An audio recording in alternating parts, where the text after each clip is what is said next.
closed captioning started too. Awesome. All right, welcome everybody to the March Ready Northwest Eugene meeting. You can show captions or hide them down at the bottom with the little CC button. Why don't we go ahead and start off with some introductions from the group. Sorry, I was looking at a chat coming through. Charles, I see you up first. Oh, yes, Charles C. Cartwright, and I live on Norman Avenue in the River Road neighborhood. Thank you. Lynn? Lynn Woodridge, and I live in the Bethel neighborhood on Burnson Road. Thank you. Ed? I'm Ed Farron, and I live in the Bethel neighborhood on Sugar Pine Circle. Thanks, Ed. I see Michelle. Hi, Michelle Renee, and I live on Horn Lane. Thanks for coming. Carly and Mitchell. I'm Carly, and I live Chambers and 9th and Mitchell. Hi, I'm Mitchell. I live on River Road off of Mary Lane. Thank you. I see A.K. Oh, was that Ann? Hi, I'm Ann Mann, and I live on Hilliard. Thanks for being here. Joel? I'm Joel Robe, and I live off Robbie Street in Santa Clara. Thank you. Misty? Hey, I'm Misty, and I live off of, where do I live? Oh, Corliss Lane. Thank you. Diana? Hi, I'm Diana DeLuca. I live on Exeter in Santa Clara. Thanks for being here. Jan?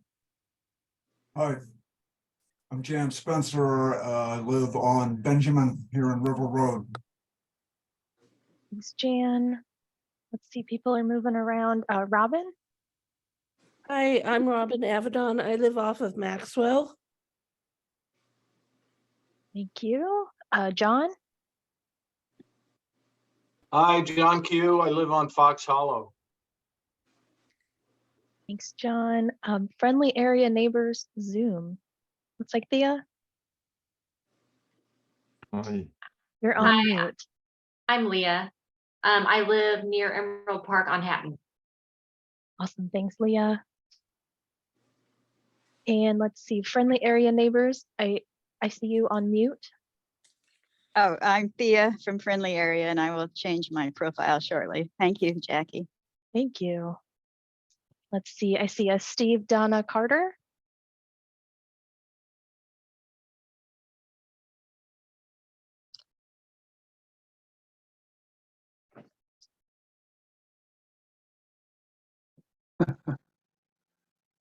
We didn't hear you, Steve or Donna. Let's see, we'll come back. How about Tim? I'm Tim Felker with Santa Clara Community Organization out here in the north edge of town. Awesome, thanks for being here, Tim. Mm-hmm. I see Lou. Hi, everybody. I'm Lou. I'm observing the meeting today for a project. I'm a University of Oregon student. Thanks for making it tonight. Good to have you here, Lou. And I see Daniel or Danielle. Yeah, hey, I'm also a student. I'm observing with Lou. Awesome. Exciting to have everybody here. I think I caught everybody. Okay. So that was all of our introductions. Yeah, Jan, go ahead. Yeah, thanks. Just a real quick announcement. I would like to invite everyone to come over to my place here at 212 Benjamin on Saturday. And we're going to have a site tour. Important to preparedness is actions we can take at home, like catching rainwater, solar electricity, solar passive energy, food production. We're going to take a look at all that stuff on my property tour, which I've done many times here where I live over the years. Lynn has been over here, a number of Michelle. So that's this Saturday, at noon, and the address is 212 Benjamin. I'll put that information on chat. And Jackie, where are you going? You know, you didn't get permission, you know, to leave, you know, so we do what we do. Okay, thanks. Yeah, that's going to be one of my announcements coming up for tonight too, which I forgot to introduce myself. My name is Jackie Worster. I'm in the River Road area off of Hilliard and near the River Road Elementary School. And one of my announcements for tonight is that I have 2 meetings left with the Ready Northwest Eugene group. I have the March meeting and then the April meeting. I'm going to be retiring from these efforts here, the emergency preparedness efforts. My husband and I are going to be selling our house and moving out of the Eugene area. So we are starting some new adventures. So we're looking for other people to get involved in these monthly meetings that we have going on in the preparedness teams and preparing for emergencies with neighbors. We're looking for people to step up and take on some of those responsibilities to keep these conversations going. And I did make a list of the different things that I'm working on. So if anybody's interested in hearing what those are or stepping up to volunteer a little bit more, there are definitely some opportunities for people to get involved. And let's see, do we have any other announcements here tonight?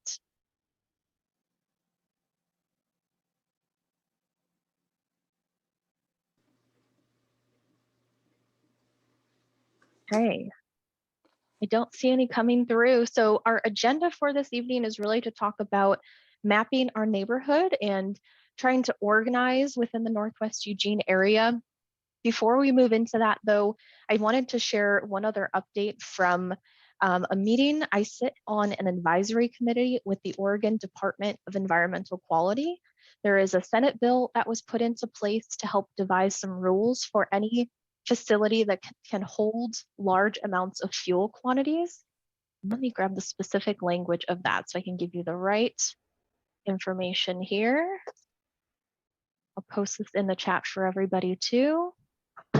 So there've been a couple of meetings on this over the last couple of months, but in 2022, there was a Senate bill in Oregon that gave the DEQ authority to develop a program that evaluates the vulnerability of fuel tank systems to stand up to earthquakes and different natural disasters, and requires them to develop a plan to minimize risk. So this applies to facilities managing over 2 million gallons of fuel in Lane, Multnomah, and Columbia counties. So there is a facility here in Eugene. It's called, their name is Kinder Morgan. They're off of Prairie Road near the railroad tracks. And they fit that requirement. So they hold over 2 million gallons of fuel. So the rules that are being developed are going to apply to them. That's right here in our local neighborhood. The timeline for all of those rules to be developed, the plan is that those are going to come out in the June timeframe to be actually official. So the DEQ is still writing all of the information and writing the rules. They have a lot of experts that are sitting on that advisory committee from a wide array of backgrounds. And those meetings are all open to the public too. So anybody can listen in and ask questions. You can pass your questions along ahead of time if you want something specific answered during that meeting too. But the link that I shared will have more information about that program. The rules are still in development. Nothing has been solidified yet at this point. But my role is really to just bring that information back to the neighborhood. Does anybody have questions on that program or anything that they want to share? Charlesie? No, I just want to thank you, Jackie, for being on that committee and to calling it to our attention, because increasingly with the risk of flood, with what's happening in Palestine, Ohio, and so on, I'm just so much more focused on that rail yard and the general industrial area there that poses so many potential risks for us. So it's going to be a big loss having you leave, but hopefully we'll be able in this region to keep priority issues like that going and talking about them. So thank you for your service. Yeah, thank you, Charlesie. Michelle. I think Ed had his hand up too, maybe first. Just Kinder Morgan is one of the largest petroleum pipeline and natural gas businesses in the United States. Wow, And I did not know that. Yeah, we're at the end of a very long pipeline here. Yeah, Yeah. anyway. I was just a little bit confused. Did you say that it's a Senate bill that's still up for voting, or is something that is law that's in place now and they have to start complying with it? The bill was passed in 2022, so that now the DEQ has a timeline to be able to develop the rule. So it was passed, but they gave them a specific number of months to be able to develop that program. And is there need for community input on that, or is the DEQ pretty on top of? No, they absolutely want community input. So there's a variety of people that sit on the advisory committee, from people who work in the fuel industry to neighborhood organizations to geotechnical engineers to people in all kinds of scientific fields. But they absolutely want to hear from the communities. They are going to be doing some outreach in, I think it's the end of April. They're going to start reaching out to people in the community to start gathering more feedback. And then there is going to be a public comment period too. I don't have the exact dates for that as of today, but as soon as I get that information, I'll distribute it to all of the neighborhood networks that I am in contact with. But they absolutely want neighborhood involvement and participation and feedback on that stuff. They are modifying the rules with all the feedback that they get along the way. So if you have information, definitely share it. Thanks, Michelle. All right, Joel. Jackie, this is Joel. Do you know what Senate bill that was? It was Senate Bill 1567, 1567. Thank you. Yeah.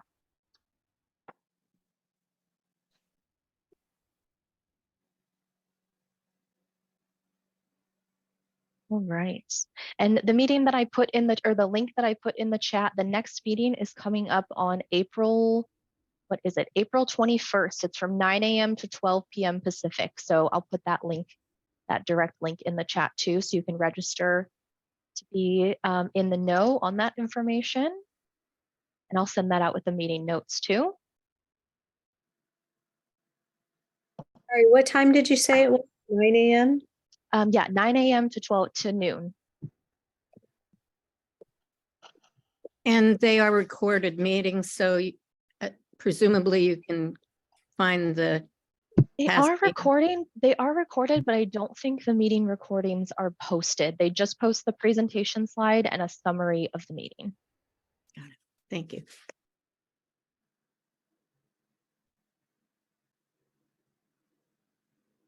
All right. Any other questions from the group?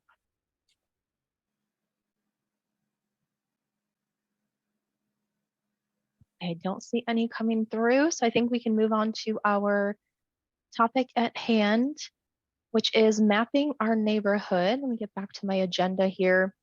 So we know sometime, I think it was last year in 2022, might have been the end of 2021, the city of Eugene and Lane County created evacuation zones for all of the greater Eugene area.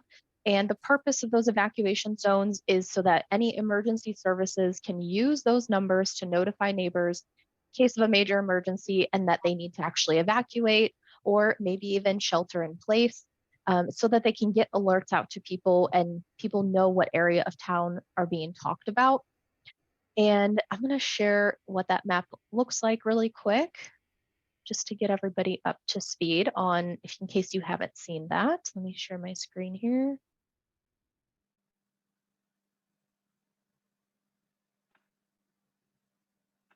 It's going to be, the city of Eugene has something weird happening with their map.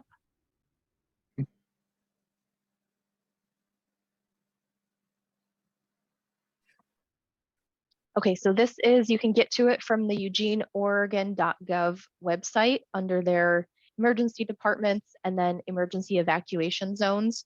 So typically you can click this little blue button, but what's happening? Oh, that didn't happen for me the last time. Oh yeah, this is what I'm seeing. It's wanting me to log in to see the map.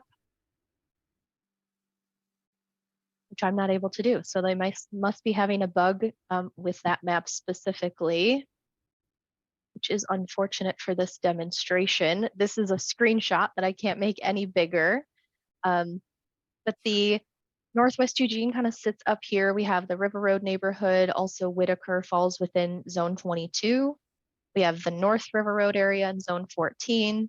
Santa Clara looks like it's 13, 7, 8, 23, I think that is. And then the Bethel area is out here as well. I can't read well what all of those zone numbers are, but luckily I do have those copied to our other map that we're about to look at. You know where the cutoff is from River Road to North Eugene? That the pink, like what street Yeah, is? from pink to yellow, it is Park Avenue. Okay.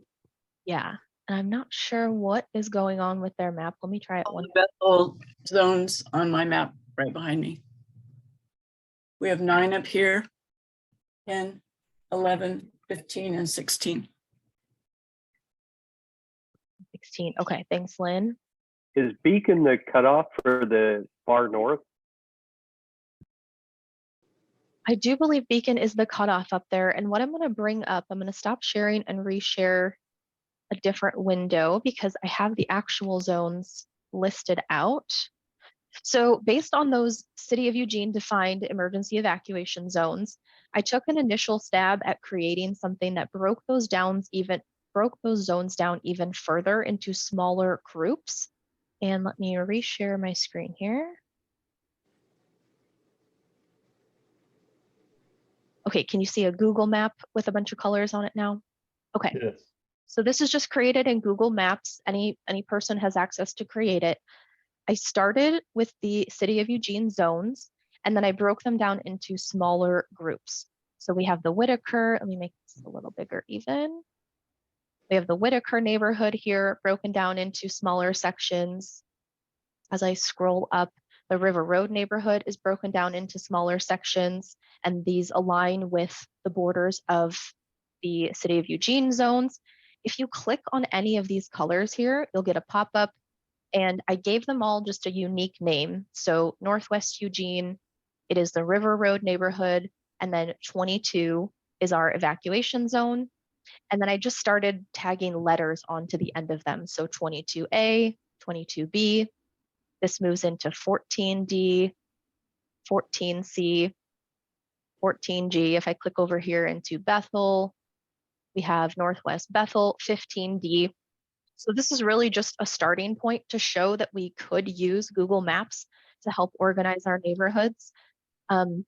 The way that the different systems interact is we have the City of Eugene evacuation zones. Then there's also radio network zones that are organized by neighborhood association.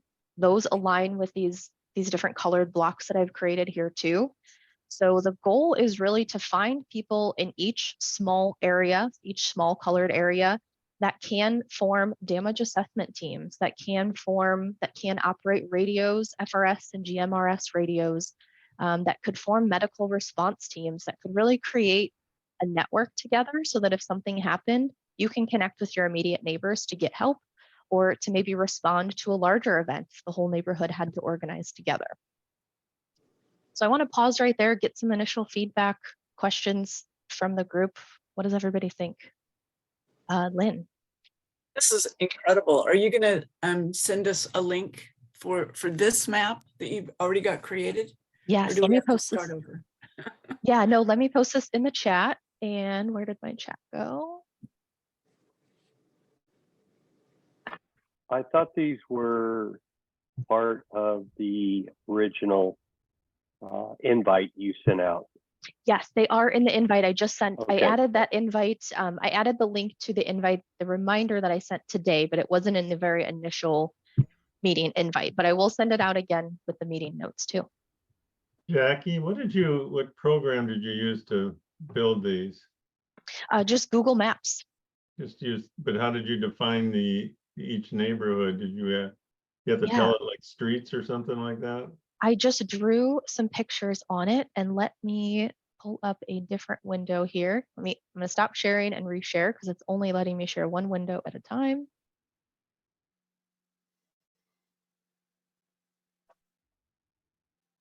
which is very silly. Okay, while I'm doing that, did I see who was next that had a question? I think Ed had his hand up, but I wanted to say something to refer to Ed on. Okay, I'll go ahead. As Ed is very well aware, before these districts were radio designated, they were CERT, and they're based on the CERT district maps. So there's a lot of history and a lot of organization that goes behind them as well for the Eugene area. If that makes sense.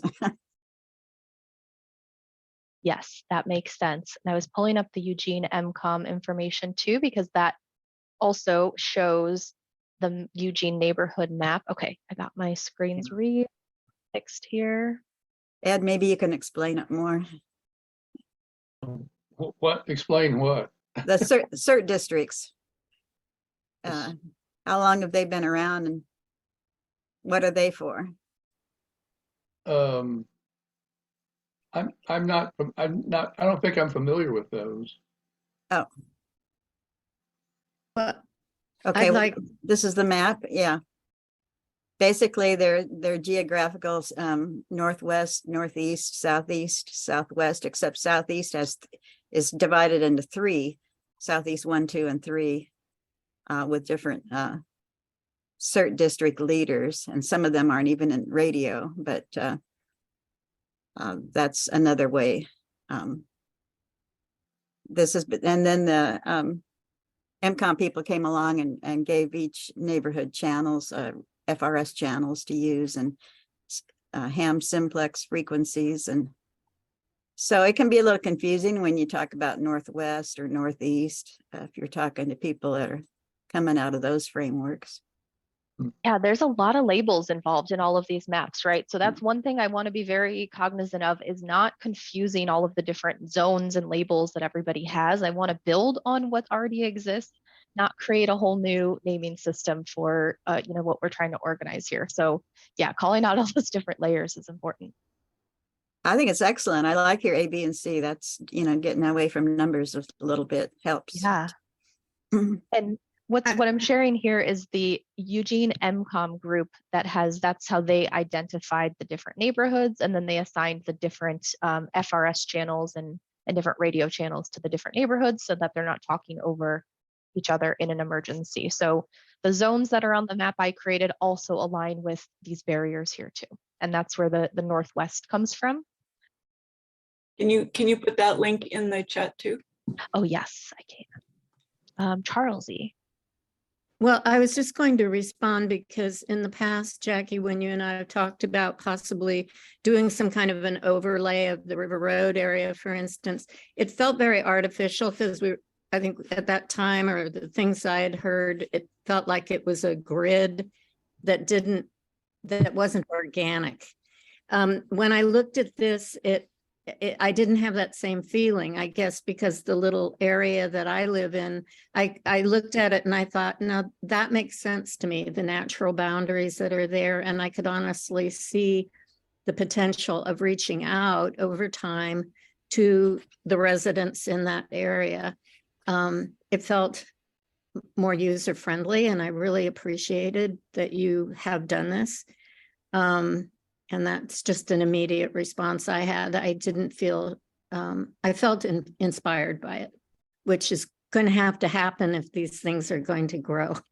Yeah, exactly. Thanks, Charles E. And yeah, the boundaries are totally just based off of the other boundaries that exist. And then I just saw where there was a road and kind of drove down that road.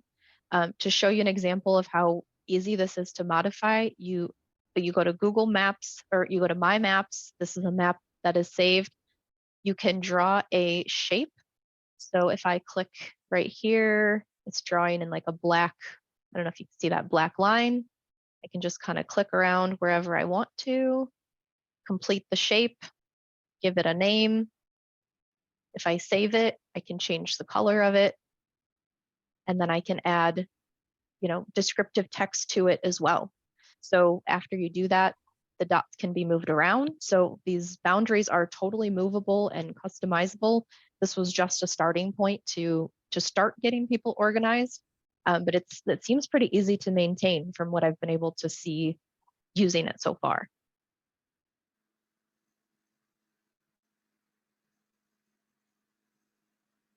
Am I correct in what I just heard being discussed about the radio designated areas? If the area that I'm living in, for instance, which is kind of a purple area, those would be the boundaries that would make the radio channels that we should be using consistent throughout that zone. Is that a correct statement, if it's even understandable? If that's, I believe that's my interpretation as well. So when I looked at the radio numbers here that they have organized, they have it organized by Northwest, Northeast, Southwest, Southeast, Southeast, and Southeast 1. So I included the Northwest in the name. So if I look over here at all the different boxes that exist, they all start with Northwest, except for Whitaker down here at the bottom. They fall into Southeast according to the radio map. Then I put the neighborhood name in front of it. So Whitaker or Train Song or Santa Clara or River Road or Bethel, because that aligns with the neighborhood names here. And then further broken down is the emergency evacuation zone, which is the number of the zone, and then just a unique letter at the end. So the naming conventions can totally be changed as well. That was just a starting point. Perfect. So it looks like your channel's 20, Charlesy, is that correct on that? I'm not sure. You're in the So- lavender section? Yeah, I didn't include the actual channels on here. That was a lot of maintenance of keeping both, if the channels aren't actually listed on this. Yeah, page, they're the little white numbers on the map in each, the little white ones. Well, I think those are, so this says numbers are neighborhood numbers, Oh, okay. but then down below, there's actually FRS channels All assigned. right. Oh, okay. So that was a lot to try to fit in and channel copy it from 4. here. Looks like 4 maybe. Yep, let me make this a little bigger. Yep, so River Road would be channel 4 for an FRS radio number. Active Bethel is channel 6. The Industrial Corridor is channel 7. Santa Clara is channel 2. And Train Song is channel 1. Right. And there's protocols to go if you have interference or conflict. You can see the 1s and 6s are actually fairly close together. And we were getting conflict between Whitaker and South Hills during one exercise because they were up high and it was beaming out further. But generally, get to know your channel and then go there in an emergency if you got FRS. And one protocol is 5 minutes at the top of every hour or every 15 minutes or every half hour, in addition. Just listen for a few minutes, see if there's any traffic, and then turn it off to save your battery. End of my comment. Thank you. Thanks, Thea. Charlesy, I see your hand up. Okay. Turn it down. Okay, so I'll go back to this map here. So the purpose of this was really to try to encourage neighbors to start getting organized within these zones. Ideally, we'll be looking for a block captain or you can call it whatever label you'd like, but somebody to kind of lead the efforts within each of these zones. Try to identify FRS or GMRS radio operators, any ham operators that exist within those zones, and then, yeah, Ed. Oh, just a thought, but I've noticed that, when I drive around that if you just or biking or walking, when you walk along in front of houses, if you just glance at a house and look over the roof, and if there's a funny antenna sticking up behind the house, that could be a ham operator. And it's just something I've noticed that there's a few places, and like Matt Albertson's house has a radio like that. But anyway, it's a way to locate ham operators and possibly if they're still active. Anyway, just a thought I had. Yeah. There are other ways I could share if interested as well. let's see.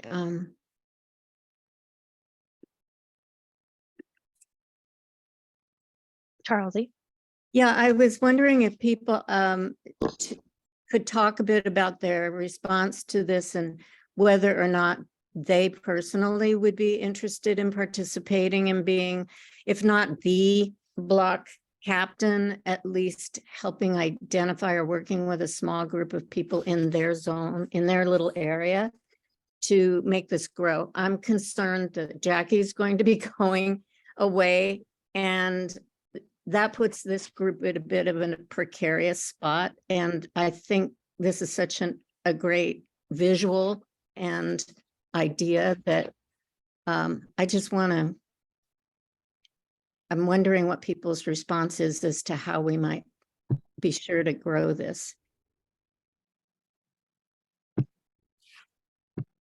Well, as soon as I move in June, I'll take over my little green spot down at the bottom there.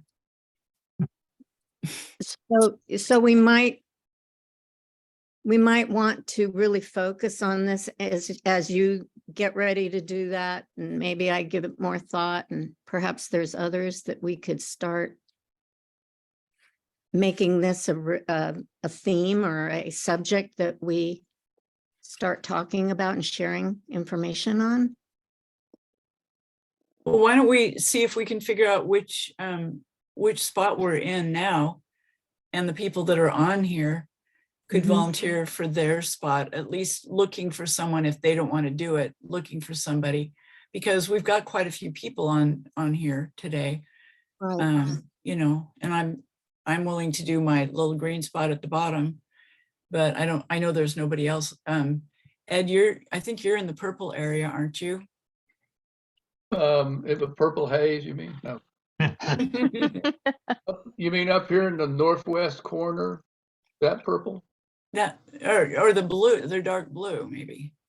I think you're in the dark blue, the navy blue.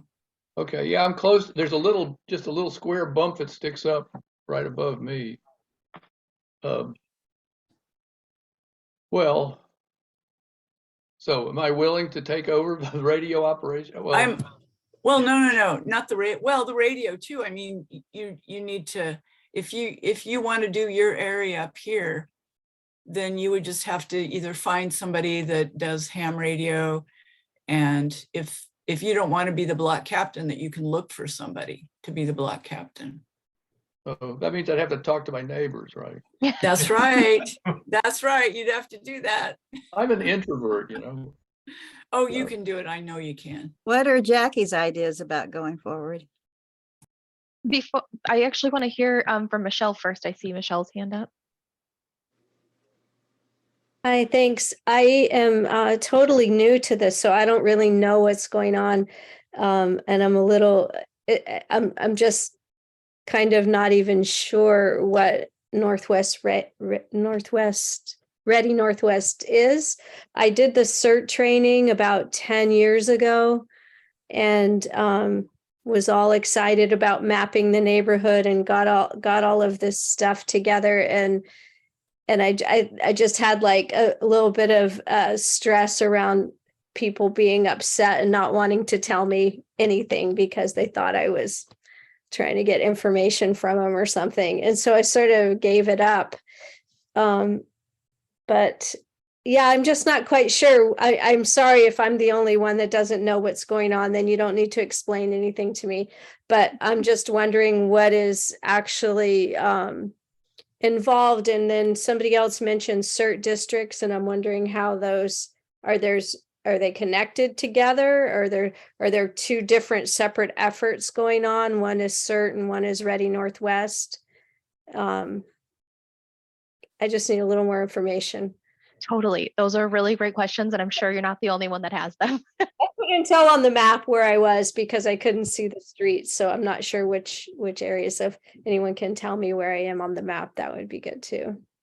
Yeah, so these blocks here, what we're really trying to start the conversation with is we are all just volunteers showing up to talk about emergency preparedness every month. We know that in a major disaster, our local immediate neighbors are going to be who we likely have to rely on for help. So we're trying to keep the conversation going to encourage neighbors to reach out to their immediate neighbors and start organizing, start having those conversations before an emergency actually happens. There's no strict requirements that if you say, I live in this green box here, that you have to put your name on any of these titles whatsoever. It's what works for you and how you can show up for your neighbors, what you're able to participate in. So I don't want anybody to feel pressure to say, I'm going to sign up to be, the medical response team in that zone, and that's, you're the only person that does it. It is whatever you're able to participate in and whatever you're able to give back to the community, totally volunteer based. The districts themselves do overlap with the CERT districts. So Northwest Eugene, we are really the Northwest CERT district. That's how we kind of came together. Ed was our CERT district leader for a while. And that's really where we all kind of met each other and started having those connections.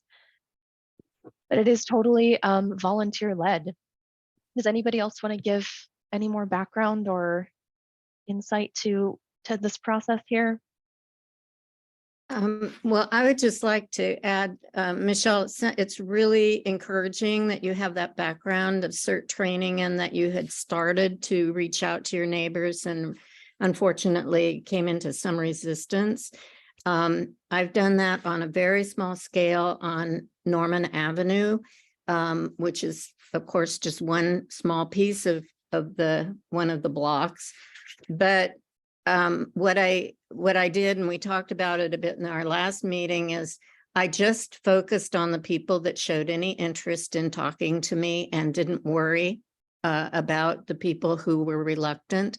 And there is a core of maybe 6 to 12 households that I know read and give feedback, some regularly and some on occasion to me or whatever, in a conversation about these issues.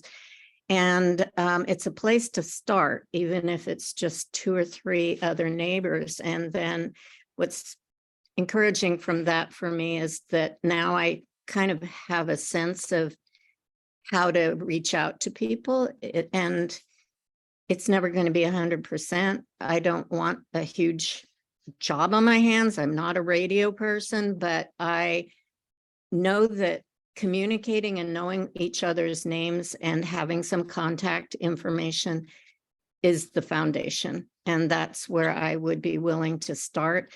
There's one person, he's no longer on this call, I don't think, who is in the area that I live. And I'd be reaching out to him and a few others to say, can we brainstorm this together? And, it's never going to look 100% probably in my lifetime like a perfectly run CERT and radio operation, but maybe we'll have 50 households that we know how to contact in an emergency and can count on to look after one another. And that's my priority, is to get that communication network,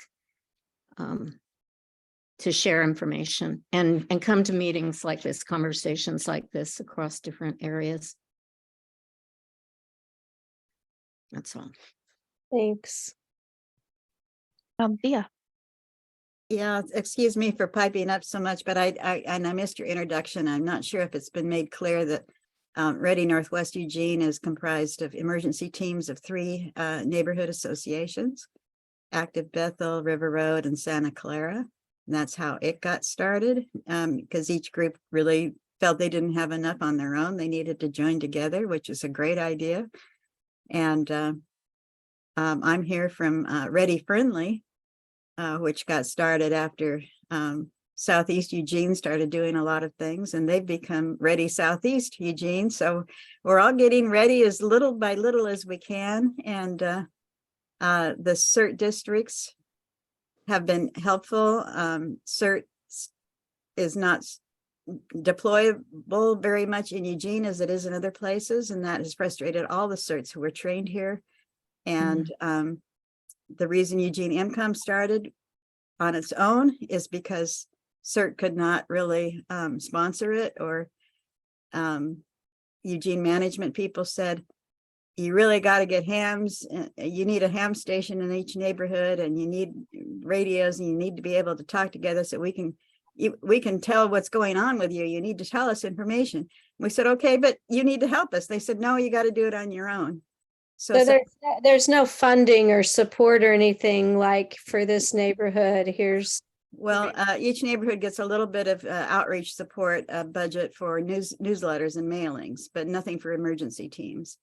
And I don't know that CERT gets much beyond basic training. They can outfit each person. They get them all badged and duffel bagged and backpacked and sent out, and that's it. So Eugene Income, actually, Matt Albertson is here. He started at the CERT Eugene Income Ham Network, I think, and then CERT came. He started it as a CERT, I believe, and then one of the CERTs came on and decided to co-opt it and make it more for everybody. And so there is a Wednesday night ham net, and those hams are trying to actively engage FRS, GMRS operators in their districts. And some districts have 5 neighborhoods or more, so that's a big challenge. And that's why everything's kind of a little bit confused right now. Matt, do you have anything else to add? No, you're not going to speak on that. Well, I give him a lot of credit. The MCOM site website has a lot of information there that you can go to. But Jackie's plan or design is wonderful. I'm so glad to be able to see it and have a chance to be part of it. I've been active with Eugene MCOM and am available to help in any way possible. Thank you. Thanks, Sia.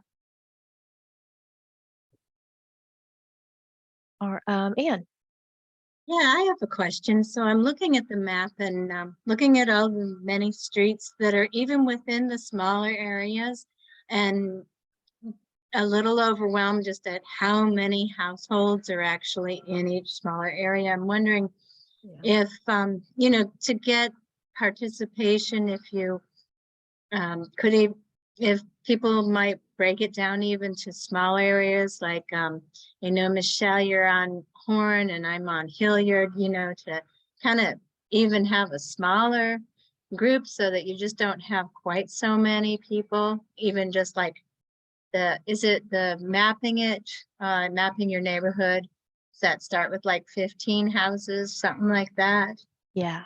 How that works into this same larger map, which is part of an even larger. Well, Yeah. I think that's a great idea, but I think you need to get a group of people within that area. So you're going to need to be recruiting more people within that area so that you can cover everything with more people. I think that's the challenge that we have, is getting enough volunteers for each of the areas, so you can break that down into smaller pieces. Good. Yeah, and to reply to that, that's exactly right. So the map your neighborhood, only 15 to 20 houses definitely fits within the smaller section of these groups right here. That was too many blocks for me to create right off the bat. But our last meeting that we had talked about, we had some neighbors from the Friendly area and from Whitaker come and talk to us about mapping your neighborhood. And one of the biggest barriers we heard was people don't really know where to start. It's overwhelming. The map is large. They don't know who to go to. So this was just a first attempt at trying to make that feel a little bit smaller and not as overwhelming, but blocks can certainly be made smaller. Smaller colors can certainly be added to this map. We can plot certain points on there. It brings up a conversation about data privacy and how do we share information with each other and how much do we want to put on this map exactly, but it certainly is flexible to go that route for sure. I see Robin's hand up.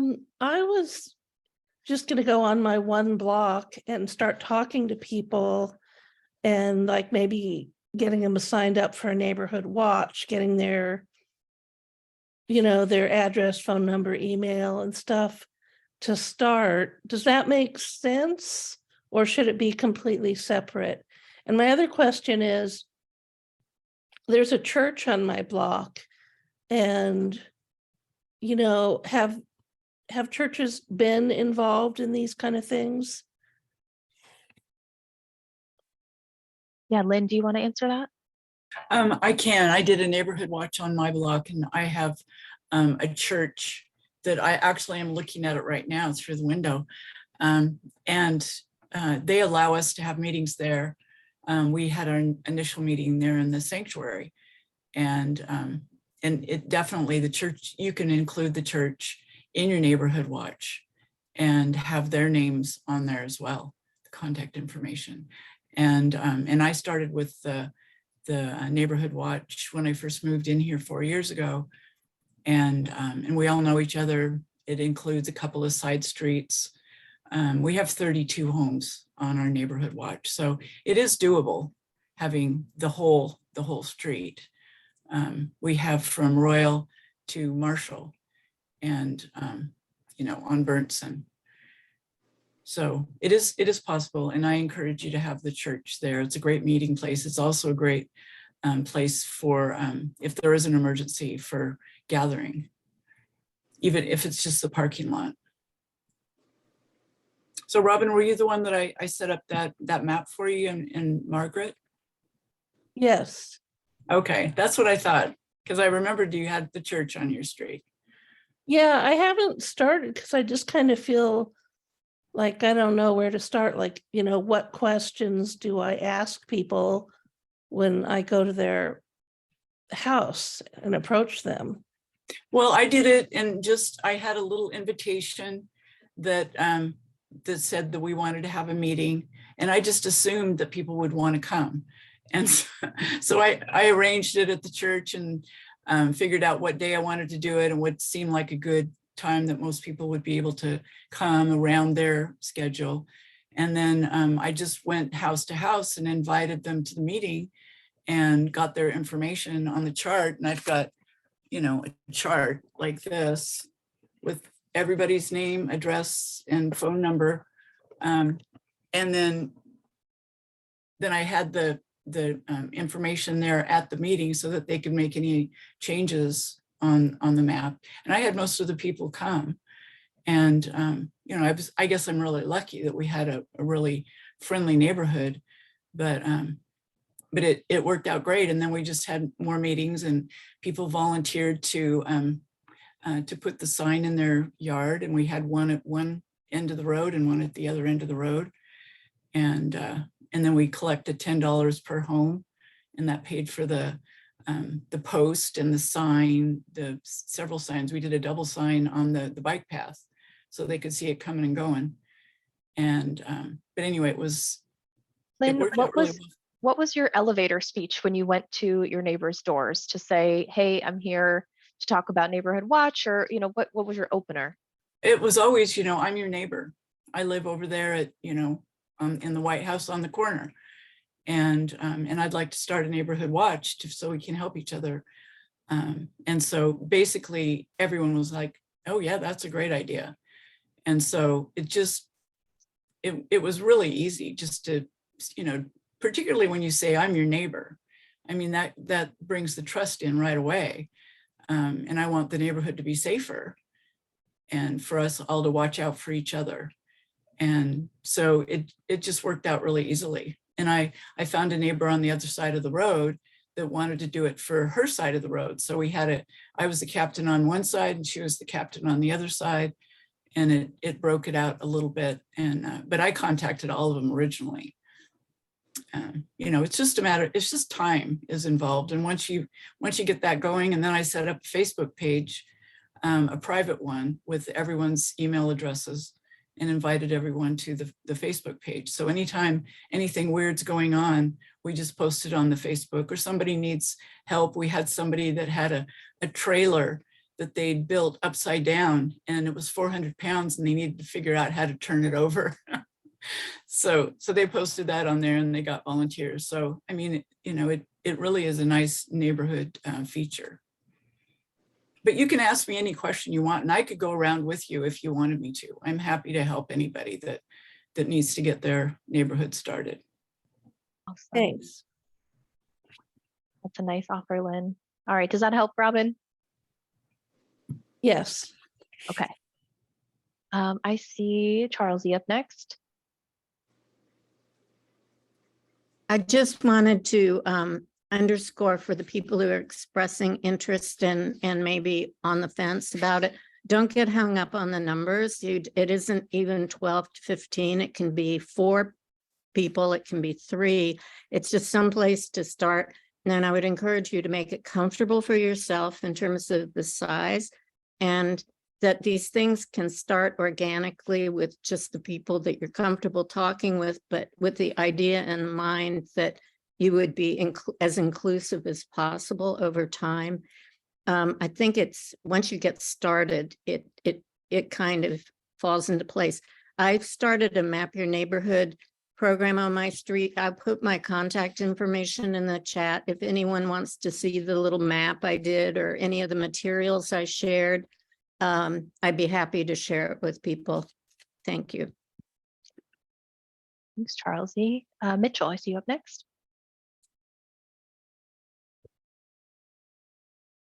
Oh, we can't hear you.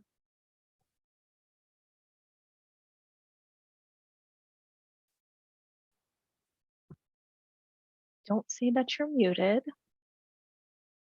Can you unmute him?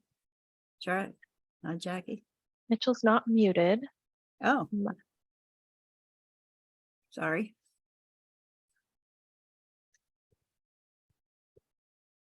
Maybe you could type in the chat. Can you? Here, turn yours off. Can I turn my audio down? Okay. Okay, hi.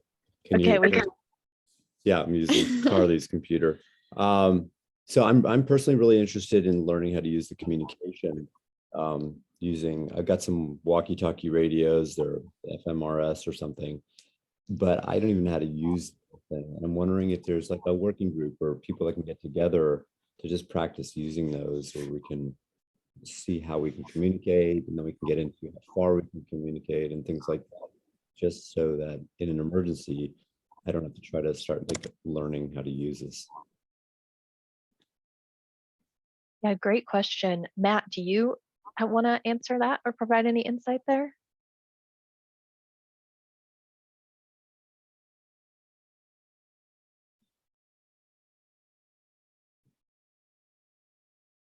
Are we muted now?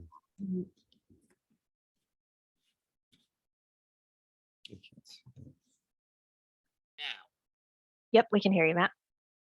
Okay, go to, assume you're near a computer, go to www.lcsaro.org.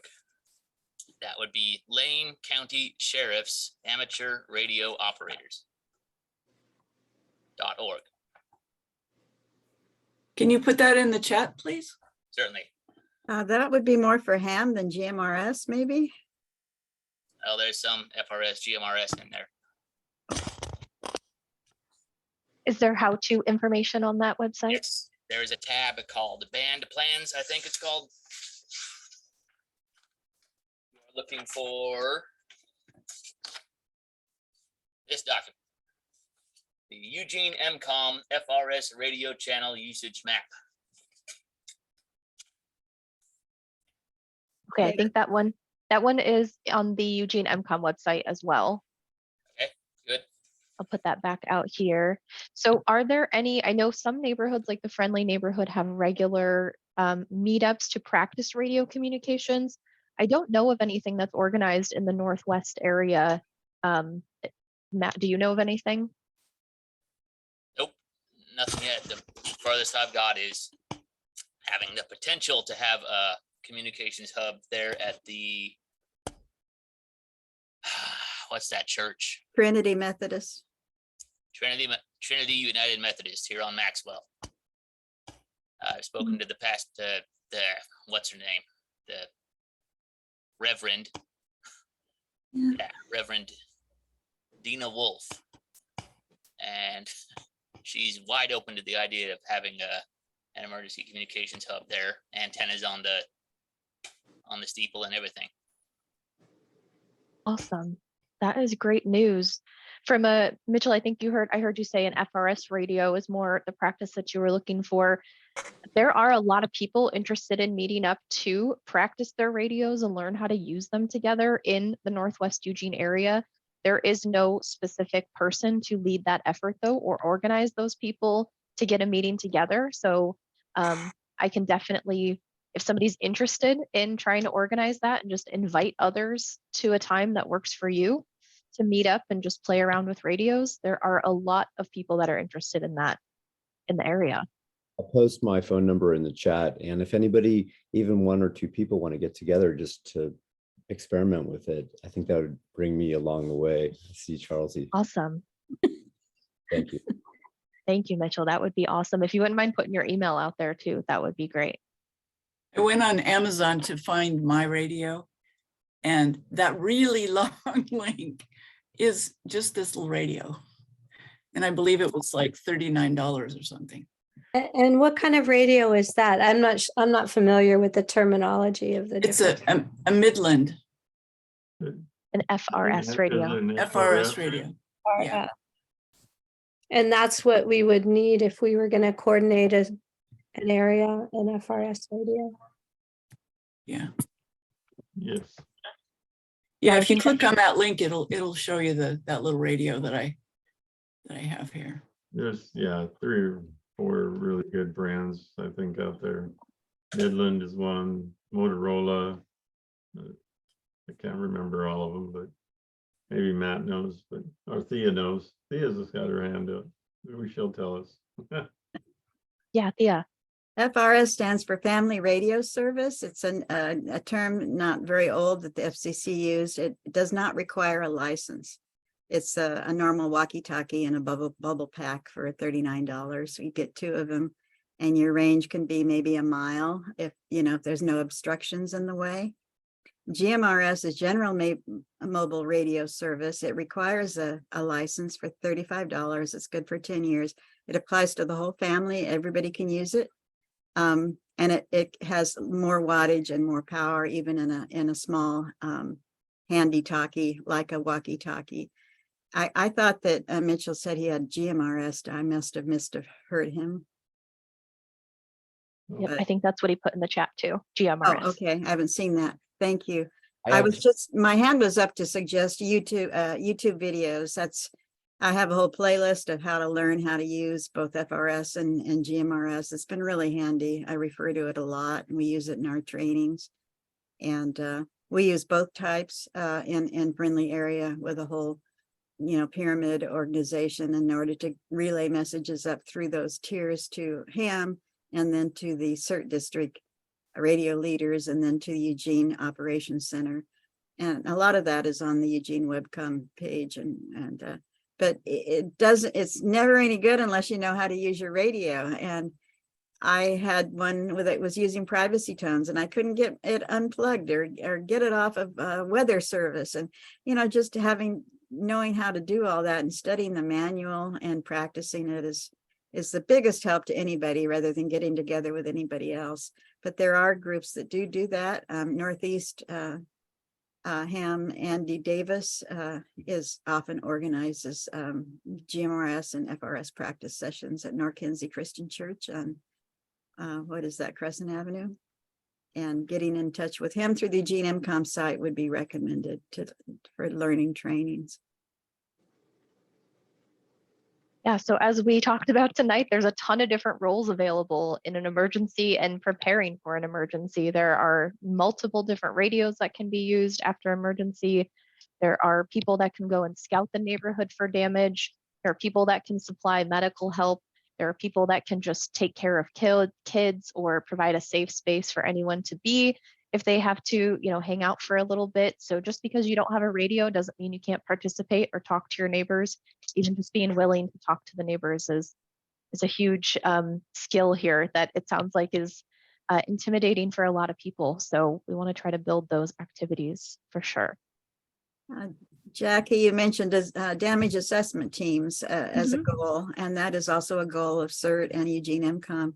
And those can be comprised of people without radios, people that can take notes, that can serve as scribes, people that can walk together as a buddy and a team to do windshield surveys of a neighborhood after a disaster such as an earthquake, but not respond or not try to rescue anybody, just to get the information out there that yes, this church is collapsed, unknown if occupied, etc. So you don't have to have a radio to participate in any of the MCOM exercises, or a lot of what the goal is to prepare neighborhoods to work together, neighbors to working together. Awesome. All right, we are about 2 minutes over time, so that's where we're going to conclude our meeting for tonight. Join us next month on April, I think it is the 3rd, next month, the first Tuesday, and we will have the meeting information sent out to our distribution list. Thanks for coming tonight, everybody. Thanks, Jackie. Thank you. Good And night. you